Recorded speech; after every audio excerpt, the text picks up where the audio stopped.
मनराज प्रतिष्ठान आणि सुन्नी दावते इस्लाम यांच्या संयुक्त विद्यमाने सांताक्रूझ परिसरातील मिलन मॉल येथे मनराज प्रतिष्ठानने आपले 455वे मोफत आरोग्य शिबिर आयोजित केले। या आरोग्य शिबिराला स्थानिक नागरिकांनी उत्स्फूर्त असा प्रतिसाद दिला आहे।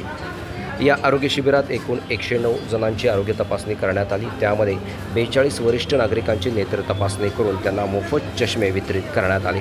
तसेच 25 जणांची रक्त तपासणी तर 12 जणांची दमा तपासणी करण्यात आली। आरोग्य शिबिर यशस्वी करण्यासाठी डॉक्टर नेहा यादव, जालेंद्र साळवे आणि हरकेश पांडे यांनी महत्त्वाची भूमिका बजावली आहे। यावेळी मनराज प्रतिष्ठानचे विश्वस्त मनोज राजनाथानी यांच्या सातत्यपूर्ण सामाजिक कार्याचा गौरव करत सुन्नी दावते इस्लामच्या वतीने त्यांचा जाहीर सन्मान करण्यात आला। यावेळी स्थानिक नागरिक मोठ्या संख्येने उपस्थित होते। यासारख्या अन्य बातम्या बघण्यासाठी तुम्ही आमच्या चॅनलला लाईक करा, शेअर करा, सबस्क्राईब करा। धन्यवाद।